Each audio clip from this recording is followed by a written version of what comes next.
please give an energetic and warm welcome to the one and only, the founder of English Lovers channel, Mr. Satyendra Singh.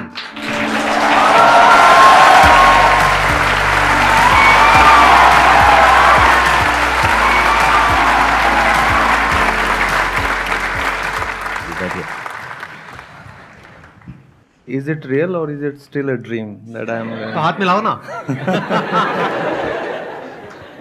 Sir को देख के वैसे मुझे अभी समझ नहीं आ रहा कि मैं बोल क्या रहा हूँ, मैं कहाँ बैठा हूँ. पूरा ब्लैंक हुआ पड़ा है सीरियसली, क्योंकि यकीन कर पाना बड़ा मुश्किल है. शायद आप लोगों की भी वही फीलिंग हो रही है. और एक बात और, जब स्टेज के आप उस तरफ बैठे हो तो फीलिंग शायद 50% है. यहाँ पर आ जाओगे ना, आधे आप में से शायद बेहोश हो जाएंगे.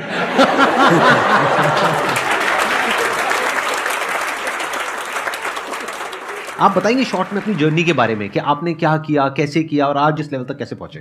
पहले मैंने शुरुआत की थी, एमबीए किया जैसे नॉर्मल सभी अपनी ग्रेजुएशन करते हैं, फिर एमबीए किया और उसके बाद मुझे लगा कि कुछ लाइफ में करना है. तो मेरे जो ग्रुप था सभी दोस्त, कोई डॉक्टर बन गया, कोई इंजीनियर बन गया, तो मुझे लगा भाई तू तो रह गया, तू क्या करेगा.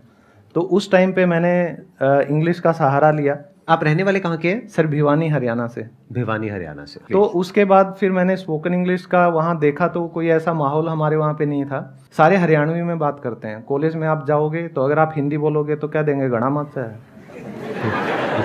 बोला अंग्रेज चले गए, बोला तन्ना छोड़ गए.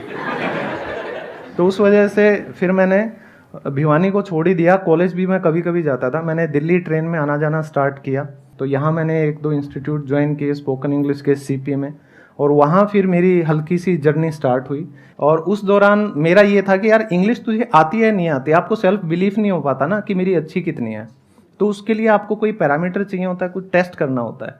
तो उस टाइम पे नया नया 2005 या 6 की मैं बात कर रहा हूँ, मैं बहुत बूढ़ा हूँ.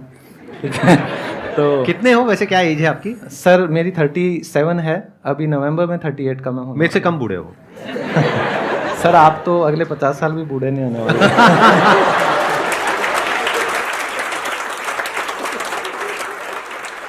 तो उसके बाद मैंने सोचा कि अपने आप को देखें तो इंग्लिश आती है नहीं तेरे को. फिर मैंने उस टाइम जो टॉप कॉल सेंटर्स हुआ करते थे, कन्वर्जेस, IBM, WNS, तो मैंने हर किसी में जाके इंटरव्यू देना स्टार्ट किया. जॉब करना मेरा मकसद नहीं था उस टाइम पे, लेकिन मुझे ये था अपने आप को टेस्ट करना है.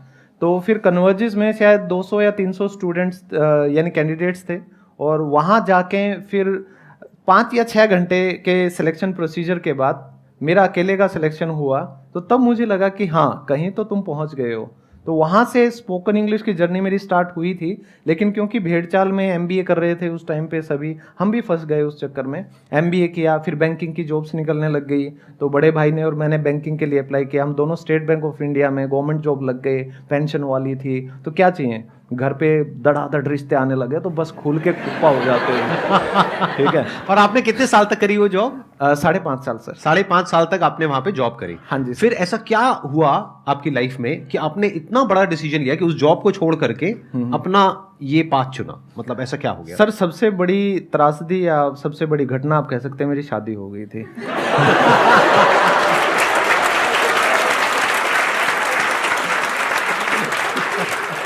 लेकिन शादी होने के बाद तो रिस्पॉन्सिबिलिटीज और बढ़ जाती हैं, उसके बाद तो प्रेशर भी बढ़ जाता है. बिल्कुल सर. लेकिन वहां पे हुआ क्या, वो जो प्रेशर था उस घबराहट के अंदर मुझे ये समझ आने लग गया कि भाई शादी तो चलो कर ली, ये तो किसी तरह मैं शायद निभा लूंगा, लेकिन ये जो जॉब है ना, ये मेरी सेकंड वाइफ है और इसके साथ मेरा रिश्ता जम नहीं रहा कुछ, तो इससे तलाक ले लेना चाहिए.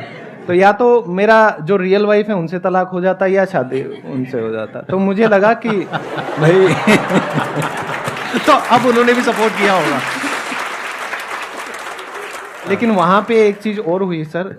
जब मैंने जॉब छोड़ने का डिसीजन लिया, there was no one to support me, to be honest. क्योंकि सोसाइटी के प्रेशर में इवन पेरेंट्स, फ्रेंड्स तो मेरे कभी रहे नहीं. मेरा आज तक कोई दोस्त नहीं है. आज तक नहीं था, आज के बाद है.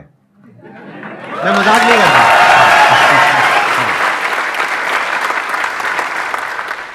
तो फिर मैंने जॉब तो छोड़ दिया, और हर कोई आपका मजाक उड़ाता था कि यार बैंक में मैनेजर होता, ठीक है, पेंशन होती.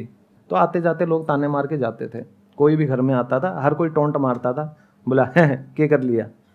फिर मैंने कहा चलो इनको कुछ ना कुछ तो दिखाना चाहिए. फिर जो अंदर की आपकी आग होती है वो कहीं ना कहीं आपके लिए काम करती है. फिर मैंने 10 साल बाद दोबारा पढ़ाई शुरू की, मैंने बीएड कंप्लीट किया, फिर मैंने एमए इंग्लिश किया और एमए इंग्लिश में मुझे यूनिवर्सिटी में गोल्ड मेडल मिला, मैंने यूनिवर्सिटी टॉप की।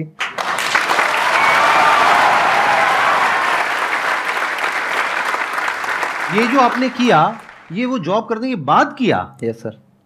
कमाल है। मतलब उस टाइम पे एज कितनी थी आपकी? मेरी एज अभी ये 3 साल पहले की बात है सर। तो तब आई थिंक आप सबसे सीनियर हो गए अपने वहां पे? मैं तो कॉलेज में सबसे बूढ़ा मैं ही था। सबसे बूढ़े आप ही थे। फिर उसके बाद ये यूट्यूब की जर्नी कैसे शुरू हुई? सर आपकी जो वीडियो है स्पीक इंग्लिश विद कॉन्फिडेंस, उस वीडियो को देख के मैंने मेरी फर्स्ट वीडियो बनाई। मेरा एक सेशन आया था स्पीक इंग्लिश विद कॉन्फिडेंस, आज से आई थिंक 4 साल पहले, 4 या 5 साल पहले। तो अच्छा। मेरा चैनल बना है 2 साल पहले। अरे वाह, क्या बात है। और 2 साल में अच्छी तरक्की करी आपने, मानना पड़ेगा। अब आपके जो भी क्वेश्चंस हैं इंग्लिश स्पीकिंग से रिलेटेड, या जो भी जो हेजिटेशन होती है इंग्लिश बोलने में, वो आप इनसे पूछ सकते हैं। गुड मॉर्निंग सर, मैं ना बेसिकली झारखंड से हूँ। यहाँ मैं डीयू की स्टूडेंट हूँ, एलएसआर की। तो मैं यहाँ आई हूँ, तो मैंने ये डिफरेंस देखा है ना कि वहाँ से और यहाँ में, यहाँ पे ऑलमोस्ट सभी लोग इंग्लिश ही बोलते हैं। बट ये डिफरेंस हो जाता है ना कि कहीं कहीं पे अगर हम नहीं बोल पाते हैं तो हमारा पूरा कॉन्फिडेंस ही लूज़ हो जाता है। लाइक मैं बहुत एक्सट्रोवर्ट टाइप की हूँ, बहुत बोलती हूँ, लेकिन ऐसा कहीं कहीं ऐसा एक प्लेस होता है कि जहाँ मैं नहीं बोल पाती, और शायद मेरे को उसका एक रीज़न लगता है इंग्लिश। तो सर उस टाइम पे कैसे, क्या डील करना चाहिए, क्या करना चाहिए? मैंने जैसे शुरुआत में बताया कि मुझे भी सेम आपकी तरह ही ये दिक्कतें फेस करनी पड़ी थी। आप में से कोई भी, या इस दुनिया में कोई भी, अगर कोई भी नई स्किल को सीखेगा और उसको कोशिश करेगा आजमाने की, तो फंबल तो होंगे, गलतियां तो होंगी। तो आपको ये सोचना है कि आपका मेन टारगेट क्या है, मेन गोल क्या है। उस रास्ते में हर्डल आएंगे, वो हर्डल हमारी जिंदगी में होते हैं जो अनचाहे दोस्त, ठीक है, और मैं उन्हें दोस्त नहीं कहता, मोस्टली आज के दिन दोस्ती के नाम पर टाइम पास चल रहा है। तो जो आपका रियल फ्रेंड होगा वो आपकी ग्रोथ में आपको सपोर्ट करेगा। चार्ल्स स्कूली एक अमेरिकन साइकोलॉजिस्ट हुए हैं, उनकी एक लाइन मेरी बड़ी फेवरेट है सर, आप कहें तो प्लीज। वो कहते हैं, I am not what I think I am, कि मैं वो नहीं हूं जो मैं सोचता हूं। I am not what you think I am, मैं वो भी नहीं हूं जो आप सोचते हो कि मैं हूं। I am what I think you think I am, कि मैं वो हूं जो मुझे लगता है कि आप मेरे बारे में सोचते हो। तो हम हमेशा हमारी एक इमेज कैरी करके चलते हैं। तो आपको ये सेल्फ रियलाइजेशन अंदर से होना चाहिए कि आपके हितैषी कौन है और आपके अगेंस्ट कौन है। तो अगर आपका मेन गोल सही है, आपको लोगों को दिखाने के लिए आगे नहीं बढ़ना, खुद के लिए आगे बढ़ना है, तो मेरे हिसाब से ये दिक्कत कभी नहीं आएंगी। और आप अपनी बस जर्नी कंटिन्यू रखो, consistency is important. There are lot of places जहां पर के आप जा करके इंग्लिश सीख सकते हैं, जहां पर और भी लोग आ रहे हैं सीखने के लिए। उसमें कुछ बहुत महंगे भी हैं, कुछ सस्ते भी हैं। तो इसलिए नहीं जा रहे आप इंग्लिश सीखने के लिए, क्योंकि वो तो आप यूट्यूब पर भी सीख सकते हैं, वहां पर आप जा रहे हैं प्रैक्टिस करने के लिए। तो वहां पे आप अपना सर्कल बना सकते हैं। अगर क्लास में मानो 20 बच्चे हैं, उसमें हर तरह के होंगे, कुछ की एज ज्यादा होगी, कुछ की कम होगी, और कुछ ऐसे भी होंगे जिनकी जो इंग्लिश है और जो एक्सेंट है वो आपसे भी 100 गुना खराब है।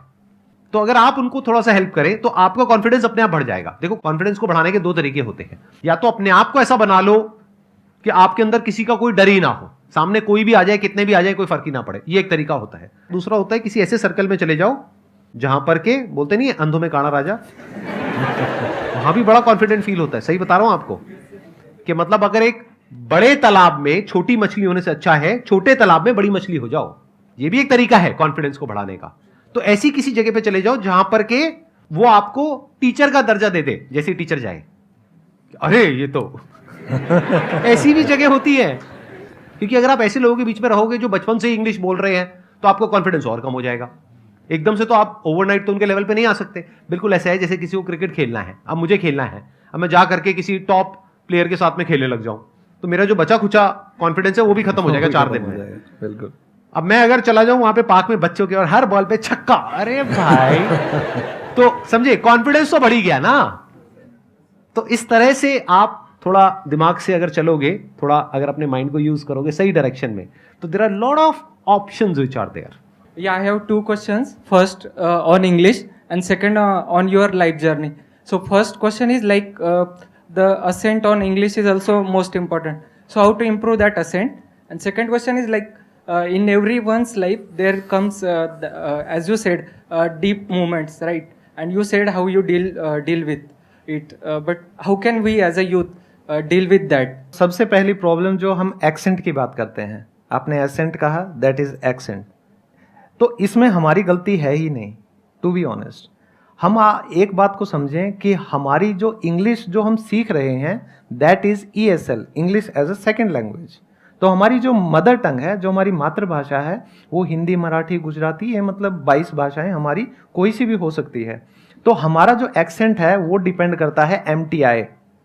तो MTI होता है मदर टंग इन्फ्लुएंस। तो मान लो अगर मैं हरियाणा से हूँ, तो अगर मैं कहता हूँ अरे भाई देखेंगे अंग्रेजी सीख ली जाएगी तो सीख ली जाएगी ना, आप इन बेरा कोई फर्क नहीं पड़ता हमारा, ठीक है, बोला घने अंग्रेज आयर चले गया, हमने कोई ना सिखा पाया। तो अगर मैं मेरी यही टोन कंटिन्यू रखूं तो जो मेरा गला है, जो वोकल कॉर्ड्स हैं, वो उसी के अकॉर्डिंग सेट हो जाते हैं। तो मैंने इस बात को कुछ ज़्यादा ही सीरियसली ले लिया। तो मेरे आस पड़ोस वाले सारे मेरा मजाक बनाते थे हिंदी में बात करके, देख आ गया अब ये हिंदी में बात करेगा। चलो कोई बात नहीं। लेकिन जब मैंने इंग्लिश को सीखा और फिर मैंने फ़ोन करके उनके इंटरव्यू लेने शुरू किए ना, और जो हड़काया उनको HR मैनेजर बन के, बड़ा मज़ा आया, कसम से बड़ा मज़ा आया। मैं लताड़ता था, मैंने कहा no you don't deserve it, you don't deserve it.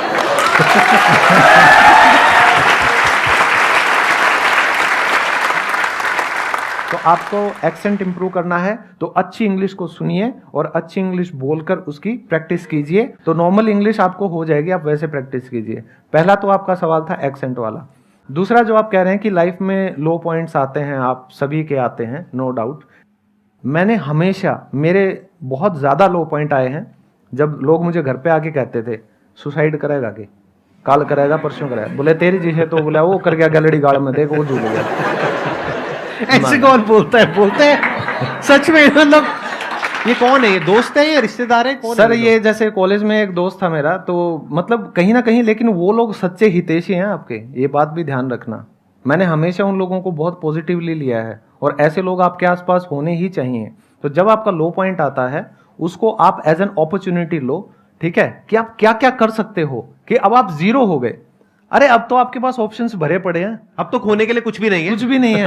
अब तो मैं ये भी कर सकता हूँ, वो भी कर सकता हूँ। तो लो पॉइंट कभी भी आए ये तो सोचो ही मत कि यार सब कुछ खत्म हो गया। कई मतलब यंगस्टर्स लग जाते हैं, मतलब गलत डायरेक्शन में चले जाएंगे कि यार हमारा कोई नहीं है, अकेले दुनिया में भाई कुछ नहीं दरिया इस धरती पे, यार पी का पड़ जाओ। उससे कुछ नहीं होगा। Sir, my name is Gautam, and actually, sir, I am a stammering person. But sir, in Hindi, my stammering sometimes low, but in English very high. Second, ये कि sir, before 2 year, एक सर ने मुझे बोला था कि 20 साल के बाद कोई भी इंग्लिश अच्छे से नहीं बोल पाता। तो ये मेरे मन में अभी तक उनका है।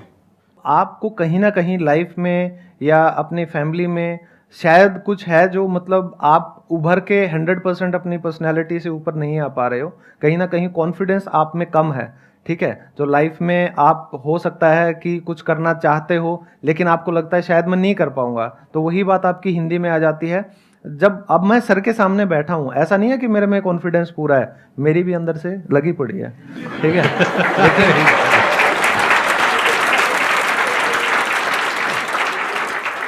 आई थिंक मैं यहाँ पे थोड़ा सा ऐड करूंगा, ये जो बात ये बोल रहे हैं ना, इन्हीं के क्वेश्चन में इनका जवाब है। इनको किसी ने ये बोला है, इनके किसी सर ने या किसी ने बोला है कि 20 साल की एज के बाद में जा करके आप इंग्लिश नहीं सीख सकते हो, तो ये इनके माइंड में बैठा हुआ है। This is a mental block. ये पूरा मेंटल ब्लॉक है सर, ऐसा बिल्कुल भी पॉसिबल नहीं है। आपको मैं सच बात बताऊं तो जब मैंने चैनल मेरा वायरल स्टार्ट हुआ था तो मुझे 50 साल 60 साल ऐसे मेरे इतने ज़्यादा स्टूडेंट्स हैं, तो शुरू में एक्साइटमेंट होती है ना, सब्सक्राइबर से बात करेंगे, तो नंबर भेजते थे या मेरा मांगते मैं फट दे देता था, बात करते थे, हेलो जी हेलो। तो एक कोलकाता से एक लेडीज़ थी 60 ईयर्स ओल्ड, उन्होंने मुझसे इंग्लिश सीखी और उन्होंने इतना आशीर्वाद दिया मुझे, तो मुझे समझ ही नहीं आया कि मतलब मैं किन शब्दों में खुद को भगवान को धन्यवाद दूं कि मेरे को एक टीचर बनाया, कि मैं किसी की लाइफ में कोई चेंज ला पाया। तो आपका ये जो मेंटल ब्लॉक है ये बिल्कुल गलत है। वो जो टीचर या कोई भी इंसान जिसने आपको ये चीज़ कही थी उसकी ज़िंदगी में दोबारा शक्ल मत देखना वो निहायत ही हाँ निकम्मा और नेगेटिव किस्म का इंसान है। ऐसे इंसान का जो ओरा होता है ना वो भी आपको खराब कर देता है। ठीक है, पॉजिटिव लोगों के साथ रहो, सर की वीडियोस देखते रहो, ऐसा कुछ भी नहीं है। चाहे आप 70 साल के हो जाओ, 75 साल के हो जाओ, जब तक आपका दिमाग 1% भी चल रहा है, आप इंग्लिश क्या दुनिया की कोई भी भाषा सीख सकते हो, उसमें कोई भी वो नहीं। Excellent point. Thank you so much जी, थैंक यू सो मच।